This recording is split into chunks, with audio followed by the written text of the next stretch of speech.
На 14 февруари любовната стрела на Купидон прелетя над главите на всички учители и ученици от гимназията и прободе едно момиче от репортерите на ПМГ ТВ.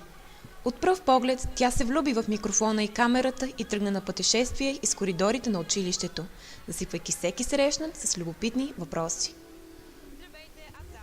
Първата жертва, която тя успя да хване в действие, беше самият бог на любовта, хвърлящ своите стрели, носещи радост или тъга за цял живот. Имаш ли планове днес да будеш някой с своята любовна стрела? Има доста, които се нуждаят от стрела. Трудно ли е да събираш сродните души? Не. Защо? По принцип те се намират сами и заради това не е трудно. Знаеш ли дали случайно боли, когато удариш някой с стрела? Не, изпробвано не боли. Наистина? Не, може ли да ме обудеш? Да? Лекичко.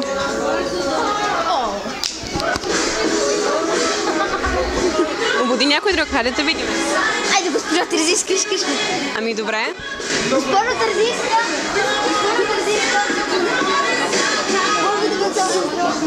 Не ме оцелвай! Не ме оцелвай! Вижте от кой отида стрелата! Повече влюбени двойки ли има или повече, които трябва да оцели с стрелата? Повече, които трябва да се оцелят с стрела, мисля, че. Значи имаш доста работа за днес. Да. Благодаря ти за интервюто и се надявам и ти да намериш своята любов. Заболя Майя. Да. А каза, че не боле. Само на мен боли. Кой празник предпочитате да празнувате днес? Свети Валентин или Трифон Зарезан? Ами Свети Валентин, тъй като си имам приятел. Свети Валентин. И двете. Лично предпочитам да празнувам Свети Валентин. Аз предпочитам Трифон Зарезан, защото е български празник. Как едно момиче би искало да бъде изненадано за Свети Валентин? С огромен букет и плюшена играчка.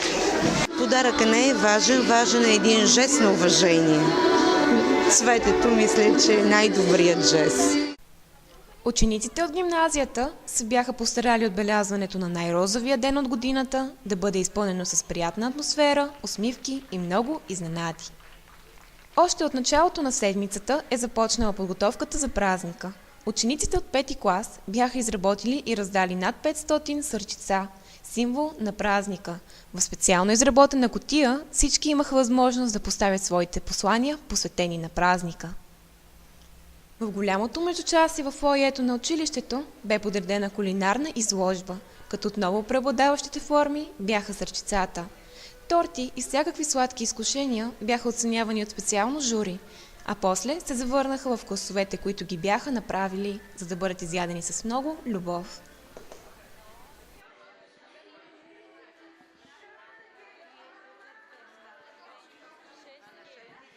Честването на празника продължи с Купидон и неговия екип от ангелски помощници, които минаха през всички класове, за да раздадат валентинките.